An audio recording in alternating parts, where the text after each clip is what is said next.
Football stadiums, they're the home of football clubs, which are in turn home to fan bases, which in turn generate communities. They're absolutely integral to a football club and its existence and everything to do with a club, whether they're old, whether they're new, whether they're completely falling apart and infested with rats.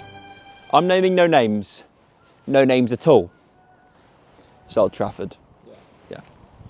Oh, the team bus about to drive past us. Why are they stopping? Come over. They want to come at, what? Come on, we keep rolling. Hello? Hey lads, what are you doing? We're coming to the game today, but we're doing like a video. Yeah, no worries. Yeah, well, good luck for the game as well. Great to meet you. Thank you. Anyway, without a ground or a place to call home, a football club is always going to feel really odd and essentially really different. And I guess the point I'm trying to make is, if you don't have a home, are you really a football club? I'm one of the gang. Yeah. I've smiled a lot recently. I've got a book on well, I haven't actually. I'm going to buy a book about how to be less cynical, because I am really cynical. So I want to buy a book that tells you. You need a book to just stop being a... Because it's ingrained in me. I'm not a I cannot stress enough how absolutely mental this specific story is going to be. Strap in, because this has so many layers to it. It's like a big fat onion. Anyway, welcome to Farsley Celtic. The problem is, this is their home. They don't play here. They actually play in Buxton, about an hour and 45 minutes away. This is a football club without a home, but why? Well, we're going to find out as we go on. This is a football club that had a run of 30 away games in a row at some point this season. 30, and currently their home games are technically away games. So technically that streak has ended because they now play at home, but they don't play at home. On that note, this season they've played home games at Buxton, Guiseley, Alfreton and Hallam. Buxton being the most common location. Once again, their current home is an hour and 48 minute drive away from their actual home. It is insanity. This is a football club without a home. Welcome to Farsley, but not Farsley. Welcome to Buxton. And welcome to AwayDays, and welcome to the football club without a home. Morning, Alfie. Morning. We're back in Farsley before we head to Buxton. We've actually got a guy who's giving us a lift there. Okay. This is the current state of Farsley Celtic's ground. Also goes without saying here, we're probably not supposed to be filming here. But also, if you're the owner of the club, you're probably not supposed to do this to your club, so, 1-1.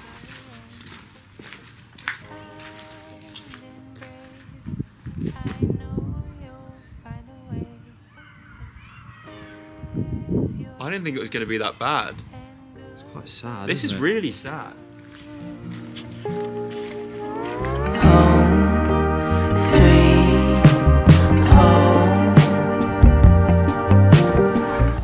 Wait, what is this? It's like eerie or something. Yeah, but think about all the memories that were here. And they're still intended to be here. Got no fans. You got no grand. You got no grand.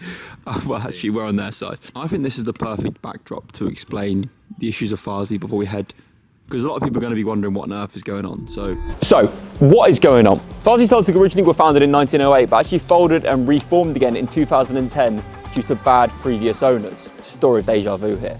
Allegedly. Allegedly. You've genuinely got to ask yourself, how can it go this wrong?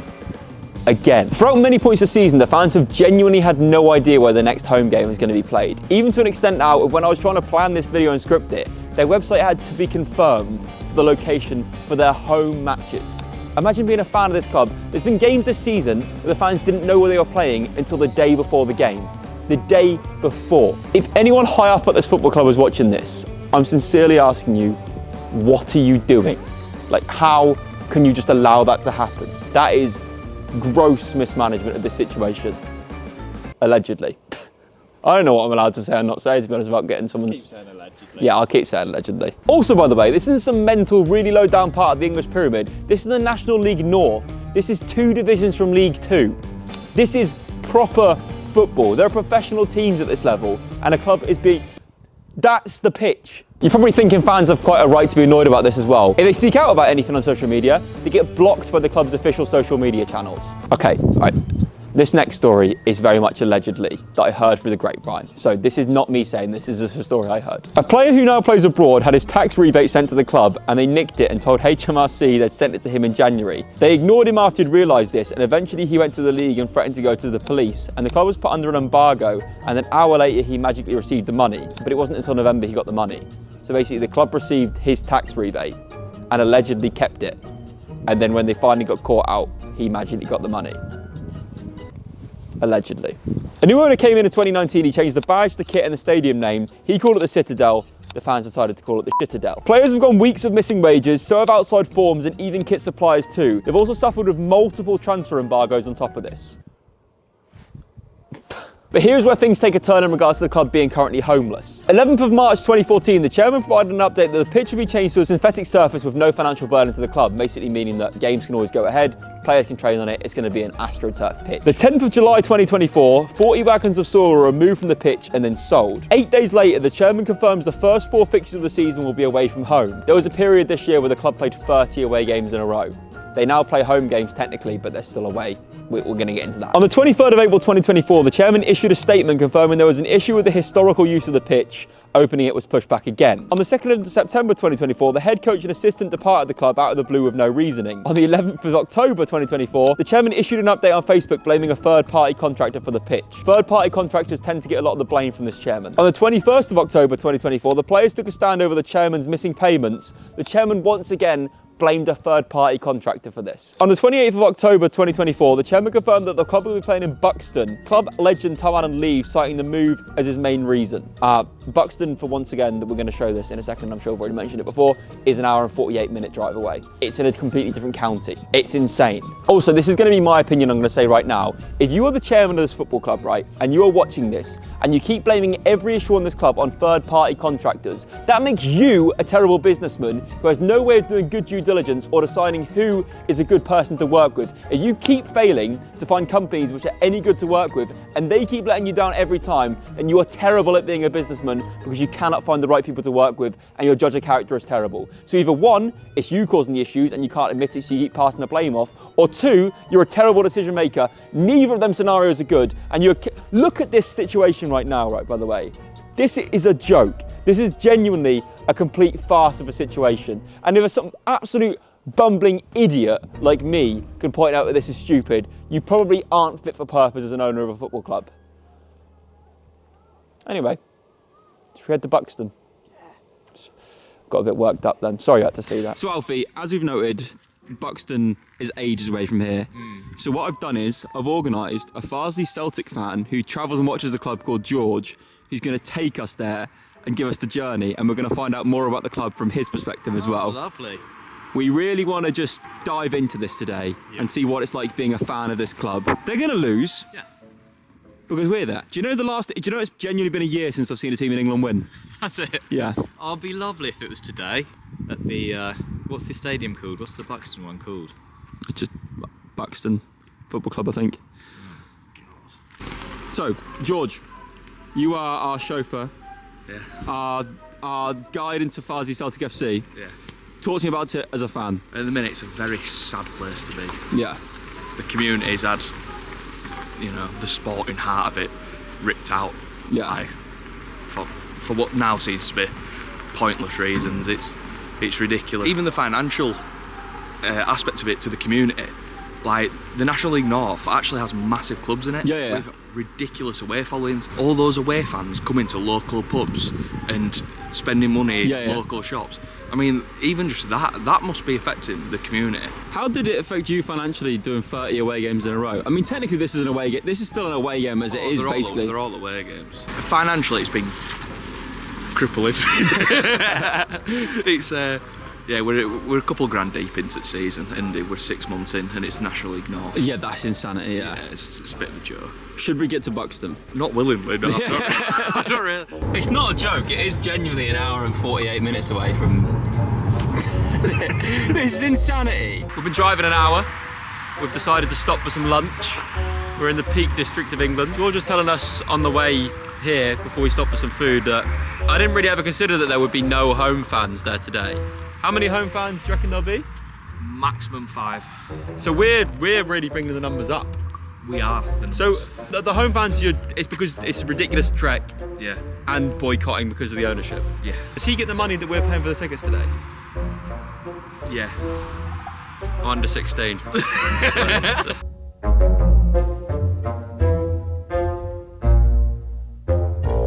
are you feeling on your pit stop to the home game? Mate, This is hitting the spot. Yeah. What a geezer. Gammon steak. Gammon eating gammon. Yeah. Got a bit of a chip on my shoulder.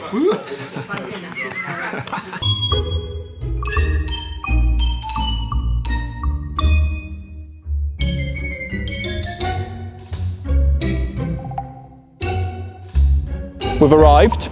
There is nothing outside this stadium to do with Farsley Celtic. No. How do you feel stood here at your club's home game and there's nothing to do with your club? It's a joke, innit? And it's a joke. It's an absolute joke. It's a joke. 2 hours back, Yeah, and you're going to pay for it in this weather.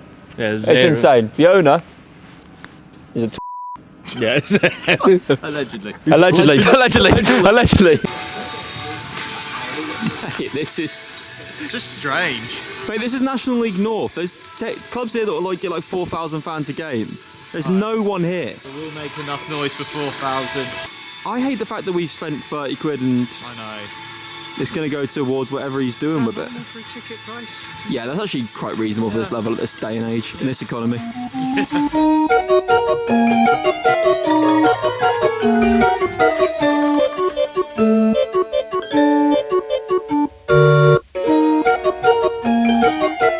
So today, Farsley Celtic are 21st in the last relegation spot on 24 points, playing Rushall Olympic, who are on 15 points bottom of the league. They have to win today.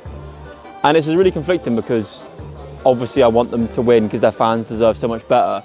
But like if you we're at Buxton, there's genuinely just as many Buxton fans here as there are home or away fans. This is so odd. Like if we see a win today, does that count? I mean, it does count, but like no one's really winning here, are we? Like it's just one man's ego makes everyone lose. It's like my Christmas. What that mean? It's like I had a good Christmas. Oh. Shawshank Redemption over here. Lay it back, I'll whip it over.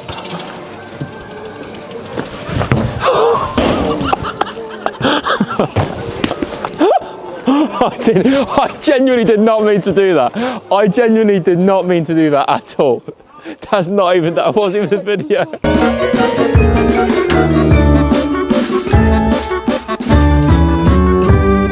So, obviously, the fans are boycotting, a lot of them.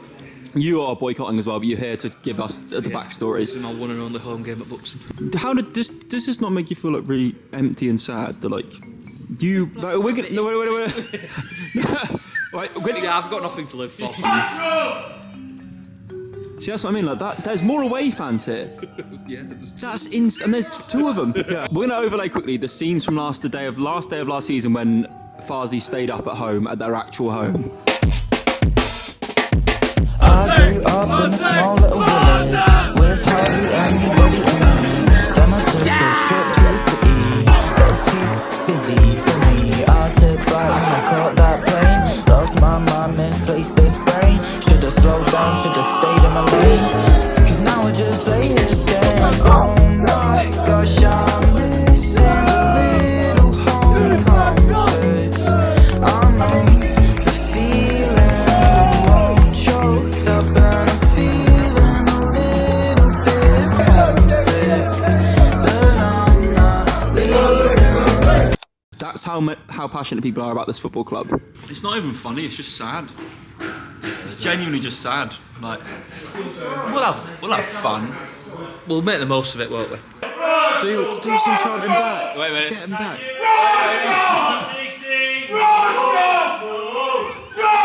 I'm gonna do one, yeah? Are you ready? Is that all you take away? Is that all you take away?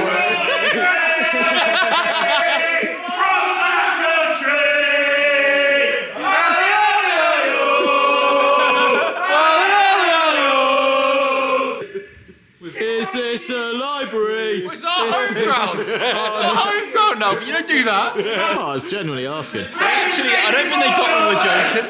They were like...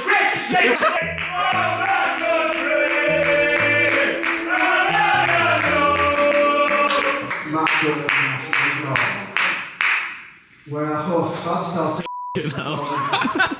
That silence is deafening. One of them just chanting, you can shove your YouTube up your ass. Wouldn't fit. Bloody keeper's laughing. Our chairman is better than yours. And here he is at games with a scarf on. That's a proper owner. I love football in this country. And the one person who chanted telling me something YouTube on the there's only 10 of you. I can see which one of you it was. What are you going to do about it? Stand here and moan. Come on, boys!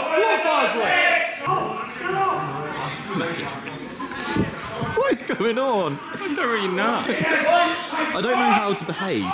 What we're watching right now is football if you remove the soul from it. Can I report some abusive language to the stewards? Yeah, they actually told us to shove something up our bottoms. Hello? Excuse me, guys. That YouTube off and you do anything.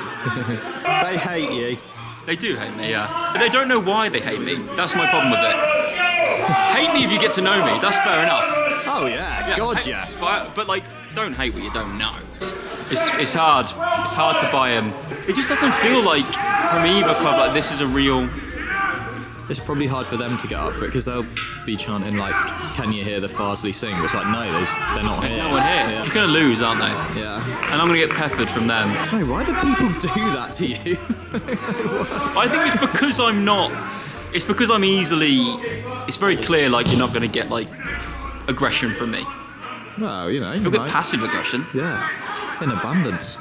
3 Buxton fans have turned up, meaning that we're now officially Outnumbered by a club that aren't even playing here today. Yeah. George just confirmed to us. The club this season has 3 season ticket holders. Well, after this magical game, it's going to be another 2.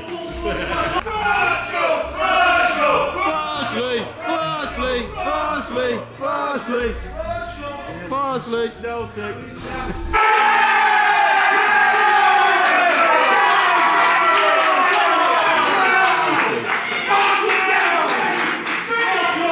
I really wish we hadn't done the Farsley chant now. It's closer for the away team to get here than it is the home team. He's not happy about that information. Now we break. Our spirits are broken. Our spirits are broken. Our spirits are broken. Our spirits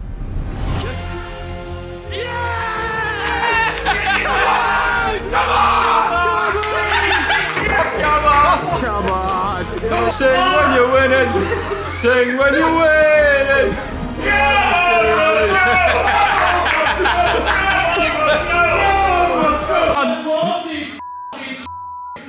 We're boycotting. There are 3 of us, to be fair. What? What are you listening for? We're not Farsley fans here. We're here to cover the facts. I'm famous! What are you getting big for? Flipping, that club's nearly dying. Why are you getting big for? Oh, yeah. What's your issue with it? Oh, It's getting nasty. Yeah. It's getting very nasty. I'm filming grown men. Yeah, what have we done? What are you annoyed about? Exactly. You don't know. You don't know why you're angry. Yeah, exactly. We're giving it you back. So why are you getting so? Let's enjoy the game of football. Why are you crying about it? The only reason we're here today is just to raise awareness for how crap our owner is. You already know how bad your owner is. Unfortunately for you lot, nothing's ever going to happen to you. No, that's what we're here to try and make it happen. Or at least. I wish you all the best making it happen. Why are we now having a civilised conversation 10 seconds later? It's actually became really lovely now. Big boys have gone the other way around because they don't want to walk past the bloody beast. I said to you off camera, they won't walk back past us. They won't. They'll deliberately go the long way round. But like they're happy to. I just don't get people who do that at football. We're here to. They're bullies. Well, the one in the hat, to be fair, was like didn't. But one No, of them. the other one was really scary and he was really aggressive. One of them. The other one over there was saying, "Put the camera down. I'm going to knock you out." Yeah. First half was interesting. Look, and we never want to be a distraction of the football. And I also get why we're disliked sometimes. But the main point here that I want to really talk about is how sad this is that this club are playing here. And there's one home fan. He's not a player's family member. He's not associated with the club, and he's with us. And he wouldn't be here. He'd be boycotting usually. Crazy. But hopefully they win the second half. Come on. I feel good about this second half. I feel like it could be a little Farsley sneaky win here. Sneaky. I will run round this pitch and go in that hard guy's face. Not in that way, hard as in his temperament.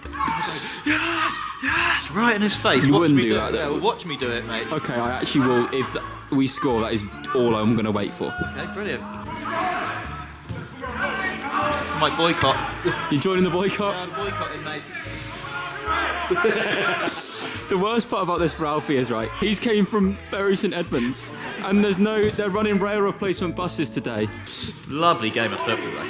Absolutely beautiful. Well, great times and very enjoyable. Really. Eagle-eyed viewers might have noticed that some of the Farsley players have names on the back, some of them don't. That is because they've had so many revolving door loan players in this season that they have resorted to not putting names on the back of shirts because of just the effort it would cost. So George doesn't actually know who this person coming off the bench is, even though he's one of their most loyal fans, because it'll be a last-minute loan deal. Where is he off to? What's the other team called? Rushall. Rushall? Yeah. No, Rushall! Oh, shut up. Go on, then. Oh, yeah, go ahead. Put the camera down. Yeah. See what happens. Game over now, isn't it? Oh, it's a long journey back for us, keeper. Further than you. Yes. It's our own ground. You think I'm joking? I'm not. It's taken me an hour and 50 minutes to get here. Hour and a half for you lot, it is. Let one in, will you?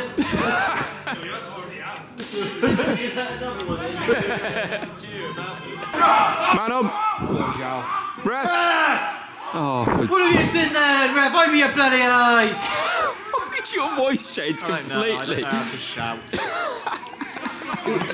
Open your bloody eyes. Alice is jogging because he's cold. He's kind of a weird guy. He's not doing this for the camera. It's going to be really interesting to see what they announce the attendance as, because there's not over 100 people here. There's not. I mean, if we really wanted to, we could count. That's how little people there are. We could count it. Alfie has counted 70 people I here. counted 70. In National League North.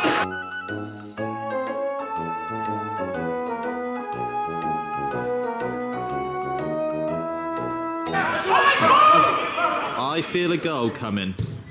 Still 1-0 on that. Alfie, Yeah? you've worked on this channel for 5 years nearly. Where is the positivity coming from? In this? Yeah. Why are you still believing? Because Alice. I don't know. I've got something wrong with me. That's what you wanted, isn't it? I've said it. Alfie, every time there's an attack, can you please stop saying get ready to rumble? Well, I will get ready to rumble. Stop saying get ready to rumble, Alfie. The ball's 40 yards out. Alright, 10, 9, 8, 7, 6, 5, 4.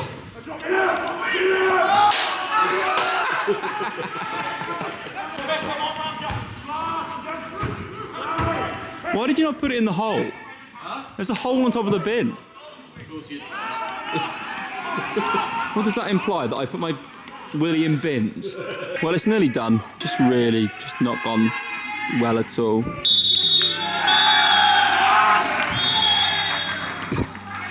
Cheers, mate. Thank you. Save Johnny back, mate. I mean, it's shorter for you. Let's cut the players off. It's not their fault the club are in this mess.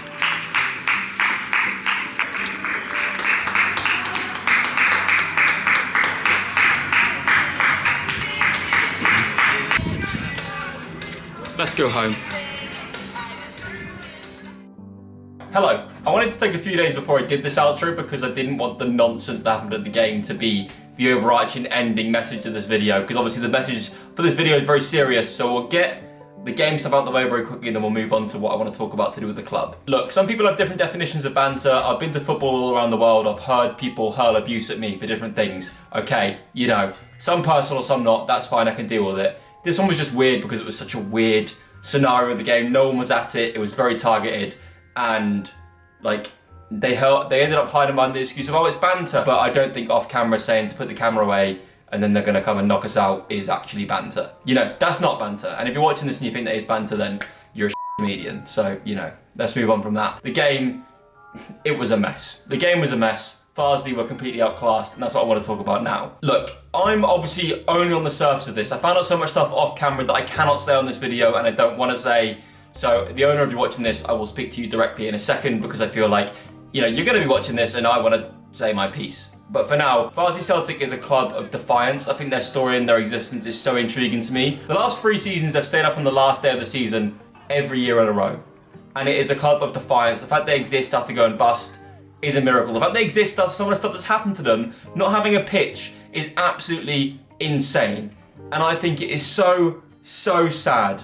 That experience of that game was sad. Not one home fan there that wasn't affiliated with the club in terms of being a family member or to do with the players. And this is where we have to speak about the owner. Talking to the owner, I don't think you got into this for the wrong reasons. Running a football club is ridiculously hard, and I don't think anyone could truly understand it unless they're inside of it. Certainly not me. I think it's an incredibly difficult thing to do. But please, you've got to see that this is untenable. Please sell the club. Because that game there was not competitive at all. You weren't there, I know. I was, and the fan base weren't there. That's the main point. You own a club with a fan base are boycotting because of decisions that have been made and stuff that's happened. It can't go on. The club is going to die. The club is dying. Watching that game the other day was so sad. It wasn't competitive and they were playing bottom of the league. They outclassed them for 90 minutes. And this isn't a knock on the players. I think it's incredible that the players turn up and play for this club still. I think the players are amazing for doing that. And anyone associated with the club still who turns up throughout all this nonsense and drives 2 hours away and 2 hours back to pay for that football club is absolutely obscene, especially with, you know, the things that have been well documented about players not being paid. It is insane that then players are still turning up. So full credit to the players, full credit to the staff, and full credit to the fans for sticking to their guns and boycotting that. Because although it was really sad to see, the fans really are sticking to their guns now, and I think it's more than having no pitch. The fans are fed up, and there is no way of an owner turning that around. And this is the point I'm making to the owner now, is that it can't go on. There's no way that can go on. And surely you know it as well. And I get it. Running a football club is so expensive and there's no money in it and there's no profit. These stories happen all the time, but even higher up the pyramid, people run football clubs badly. But the problem that I have is that most of the time it happens lower in the pyramid. There's no repercussions because there's smaller fan base and there's smaller communities. But to me and to thousands of others, these communities still matter deeply. And they're what makes English football great. And I'm sick of seeing great community football clubs go and die. This club has already died once and came up from the lower leagues and came back. And it's happening again to this fan base. And I don't see any way with the current ownership, with everything going on, with it sustaining and staying alive. Because it was like watching a shell. And it's, you know, we never really do series on this channel, really. But someone has got to save Farsley Celtic. Because that club doesn't have a stadium, it doesn't have a pitch, and it doesn't have a fan base that is attending games currently. I don't know what to say other than, you know, it's shit. I've been Ellis. Subscribe for more away days and more football show content. Ciao, ciao, bye. Alfie did get called which is quite funny.